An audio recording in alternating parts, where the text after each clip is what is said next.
Hey there, Internet friends. This is Danielle Pierce, the creator of Real Estate Profit Lab and the founder of Property Preservation Mastery. As always, if you are brand new to this channel, welcome. Hopefully, you'll come back and see us. And if you're a returning subscriber, welcome back. As always, please be sure to like, subscribe, share the video. It helps the algorithm. We need those numbers. Well, we don't need them, but it's nice to have them. So please be sure to like, subscribe, and share, particularly if you know anybody who's interested in looking to make an extra four figures per month without getting a job or taking on starting an entire business. All right. Let me see, what else am I missing? Oh, please be sure to drop where you are watching from, city and state. If you're watching from a different country, it's always cool when you see folks who are tuning in from outside of the United States. So, quick recap again, I'm Danielle Pierce, 14-year full-time real estate entrepreneur. Primary area of expertise is property preservation. I am a national property preservation expert with hundreds of five-star reviews and testimonials and case studies and success stories all across the internet streets. You can go find those at your leisure. Plenty of them are actually on our YouTube channel, which some of you are watching right now. So, with that being stated, I'm actually not here today to talk about property preservation, at least not directly. So, we launched a new product not too long ago. It's called Side Hustle Heavy. It's an amazing membership offer.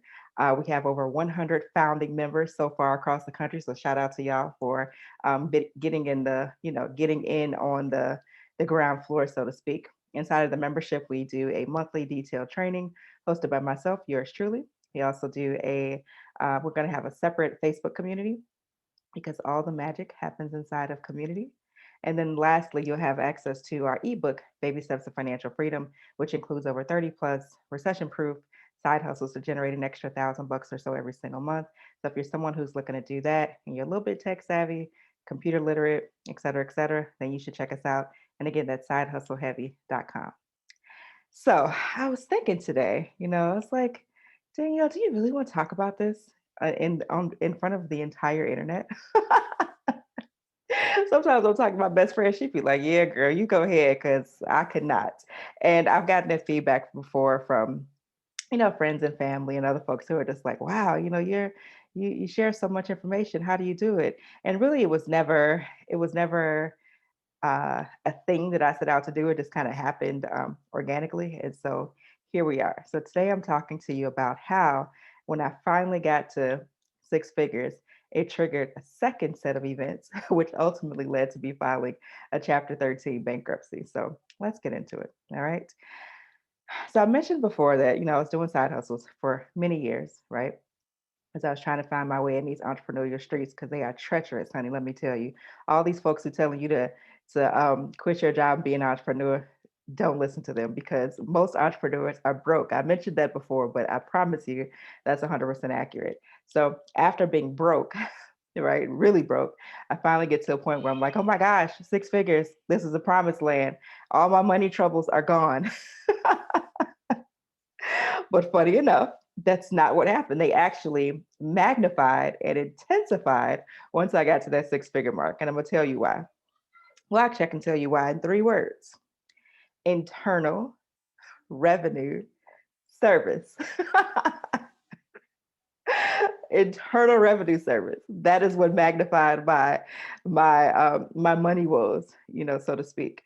So I became delinquent with federal taxes and also Illinois state taxes as well.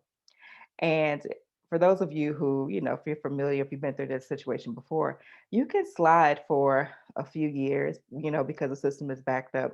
Especially now, the system is incredibly backed up. So if you sent them a letter anytime in the last 9 months, you probably still have not gotten an answer to it. So everything is really backed up, but it's always backed up, but now it's even more so. Um, so they'll let you slide for a little bit. You kind of just live your life, do your thing. You're like, oh, maybe I could just, not deal with this situation. And then before you know it, they come looking for you. So my issues started right around the time I cracked, six figures for the first time. And it kind of snowballed from there. So like I said, they let you slide for several years. So of course I did that. I was like, okay, I will just go deal with this later. And then later, and I kept pushing it off. Until finally, of course, they caught up with me. So for the IRS, they actually assess interest on a daily basis. So I personally don't know how this is legal, but nevertheless, this is what they do. And if you're on a payment plan and you're paying and you owe them tens of thousands of dollars, which I did, um, if you owe them that kind of money and you talk about sending them a few $100 a month, it's literally like pissing in the wind, flushing it down the toilet, setting it on fire. It's a complete, utter, entire waste of money and your time. But of course, I didn't know that right at the beginning until I started looking at the bills and I'd be like, well, damn, I paid 500 and the interest went up $470 for the month. I was like, I don't think this is going to work out very well. But nevertheless, so that's what I was doing for a little while. And then, decided to relocate my happy ass to Texas. And that, my friends, is when Illinois started, they're looking for me, so to speak. I don't know if they just had there's something in the system that says when folks leave Illinois, be sure to come back and get them for all the money that they might owe you, similar to when you are looking to buy a tax lien property and they make sure that you don't owe any money to the county like ever. So any red light tickets, any speeding tickets, any parking tickets, anything you owe, you have to pay before you go to a tax lien sale. So I kind of feel like something like that happened when I left the state of Illinois. I don't know, but nevertheless, they came looking. And funny enough, you guys, it wasn't the IRS that was the most aggressive. It was actually the wonderful folks at Illinois Department of Revenue. So I kept getting notice after notice, after notice, after notice. It reminded me of when I was dealing with a foreclosure and how they send certified mail. They send folks to your house. They call you all the time. They send you regular mail nonstop. And then you get to a point in the foreclosure where they're like, we're going to keep sending you letters, but we can't accept any money from you, right? If you send us any money, we're going to send it back. So it's like, okay, you don't want me to pay anything because I'm so far behind, but yet you're going to still continue to send me all these letters multiple times a week. So that's what it was like dealing with Illinois Department of Revenue, right? Wonderful people, by the way, just wonderful, right? Lovely folks. um, and then finally, they sent a notice of levy.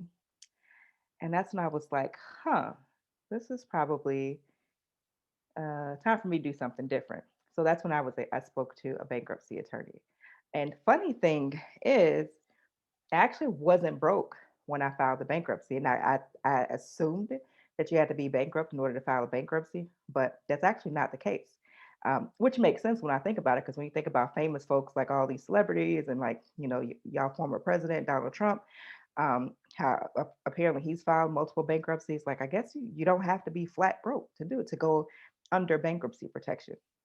So that's what I did, And again, it was just for the lovely folks for the state of Illinois. IRS really was not tripping, so to speak. I guess the IRS feels like, as long as you're alive, we got a chance because this debt ain't going nowhere, right? You can't get out of it.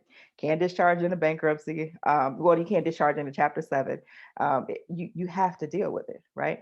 So I did the Chapter 13. Of course, rolled in all the debt from the IRS and the state of Illinois and the other debt that I, incurred while I called myself like, acting like I had a bunch of money, trying to save everybody, giving out loans that I never got back, giving people money that I never got back. A lot of us make the mistake, and I made this mistake too, which is why I'm talking about it. If you are quote unquote the successful one in the family, right, or you're the one that has a little bit extra money, I think a lot of us make the mistake of doing too much too soon. So for myself, I should not have been doing as much as I was doing because I didn't quite have my shit together for my immediate family.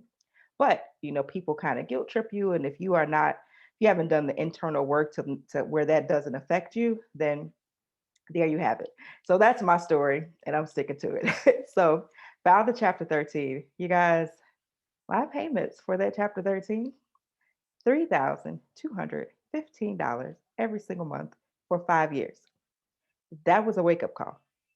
That was like, oh, all this time, Danielle, you don't have as much money as you thought you did. You're not making the kind of money that you need to make. I say, looking back, the goal all along should have been 8 figures, right? But I set my bar so low because my benchmark, my starting point was so low. So I'm like, 100,000 seems like a nice even number. Let's try to make that happen. And like I said, it really should have been $10 million.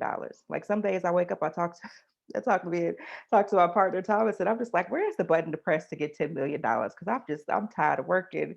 I'm tired of all of it. I just want to be wealthy, and then help people progress to the next level. That's what I really want to do. But nevertheless, I'm not at the $10 million mark yet. So here we are. If you're just tuning in, you guys, I'm Danielle Pierce, the creator of Real Estate Profit Lab, founder of Property Preservation Mastery, full time 14-year real estate entrepreneur, hundreds of 5-star reviews and testimonials. And I'm talking today about Side Hustle Heavy. So if you're interested, go to sidehustleheavy.com. But in the meantime, please like, subscribe, share the video. And whoever is watching these videos and leaving this thumbs down, show yourself. Actually, don't. I don't really care. I find it hilarious whenever I see, video that literally is not even that was just posted like minutes ago and it already has a thumbs down. I was just like, huh, somebody punking me right now. But anyway, nevertheless, uh, 32.15 per month, 3,215 bucks every single month for this wonderful bankruptcy, and it was invasive as hell. Like I wasn't prepared for that, especially being an entrepreneur.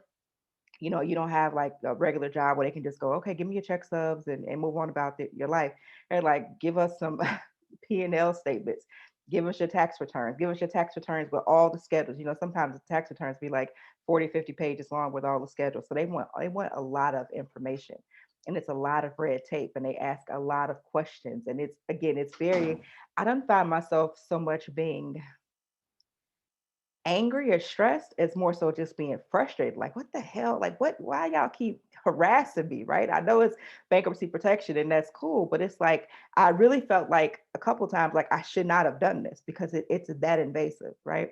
If you're someone who gets a tax refund, which I don't, but if you do, and you're under bankruptcy protection, well, guess where your tax refund goes? To the trustee. And then they decide if there's enough money, enough of your money left over after paying your creditors to give to you.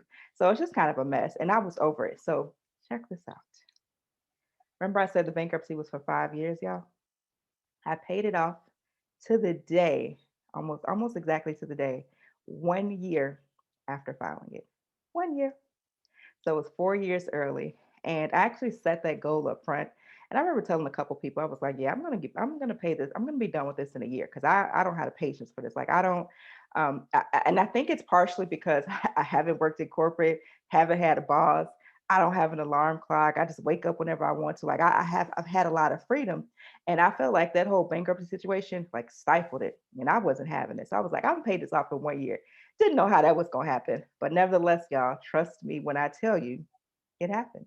So was able to pay that off, was able to get free of the IRS, get free of the state of Illinois, and subsequently become debt free. I also, shortly after the bankruptcy was paid off, I turned around and paid off my student loans as well. So yeah, wiped the slate clean. So I went from foreclosure in '09 to debt free in 2020. And here we are today. Here we are today, y'all. That's sometimes I think back and I don't give myself enough credit, nor do I give myself enough. What you doing, child? I'm doing a video, right? Okay, I'll be out in a second. And close the door, please. Sorry. Um, I don't give myself enough credit, nor do I take time to like relish in the wins that I've had and that I've been able to accomplish. Usually my mind is like, oh, okay, well, that's cool. Check this box and move on to the next thing. But that bankruptcy though, like that was a good day when I was able to pay that off. That was a fantastic day. And I remember texting a few people like, look what just happened. Like I just went here, dropped off this cashier's check and paid off this whole bankruptcy. And now I'm free, right? I feel like saying free of these bastards, but obviously I didn't say that, but that's how it felt. Like it just felt very freeing. And so that was a time where I did I took a couple days to kind of relax and be like, all right, Danielle, good job. You did that, right?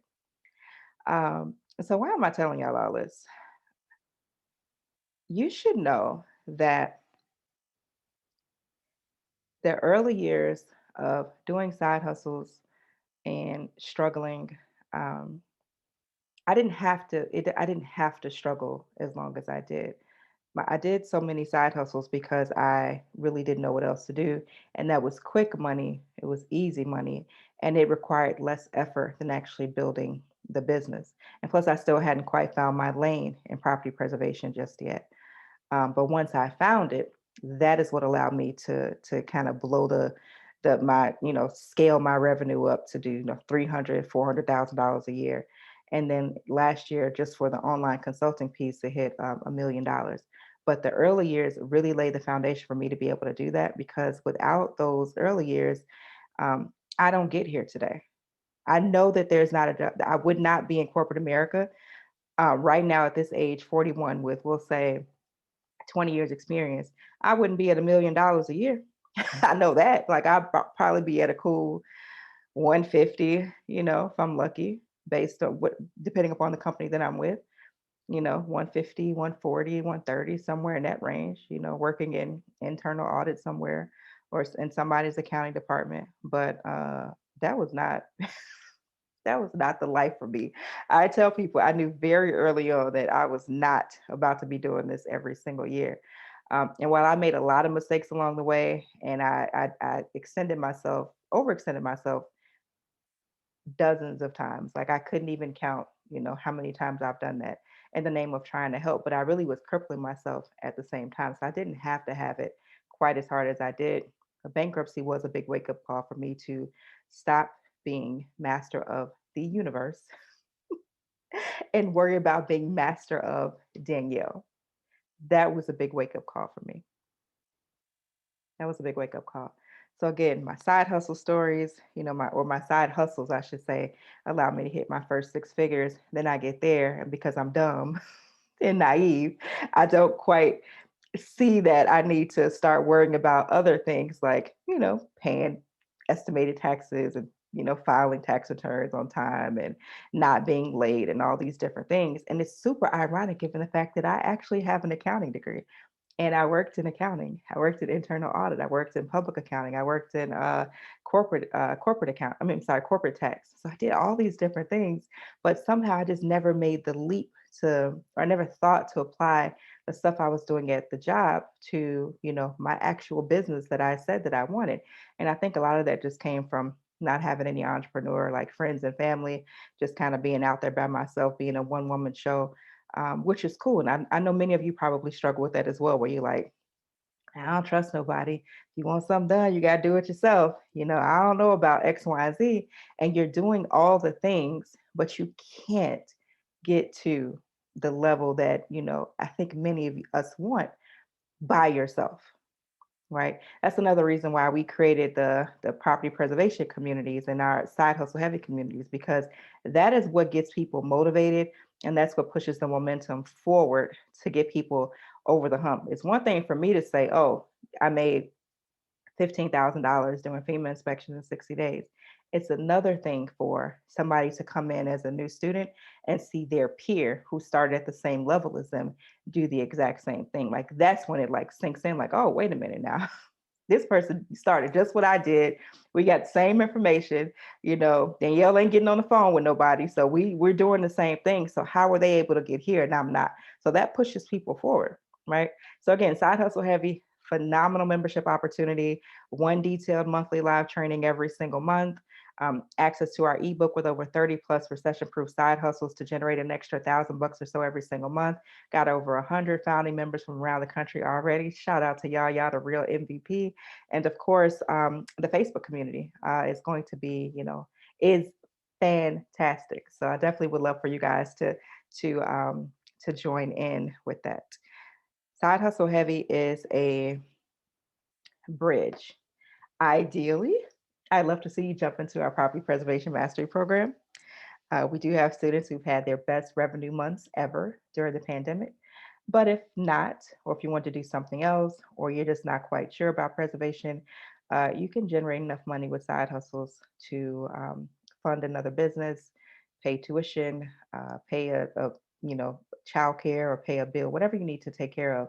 Like, that's easy to do. Like, it's stupid easy to do. Not saying people are stupid, but it's incredibly easy to pull that off. And I should know because I've done it. So Thank you guys so much for listening and tuning in. I'll be back tomorrow, same time, same place, 7 o'clock Central Standard Time. Again, to get a recap of any prior live streams that you've missed since, 10 days ago, just head to sidehustleheavy.com. We love to have you join us inside of our membership community. And in the meantime, sending you love, light, peace, blessings, grace, and clarity. All right. Bye bye.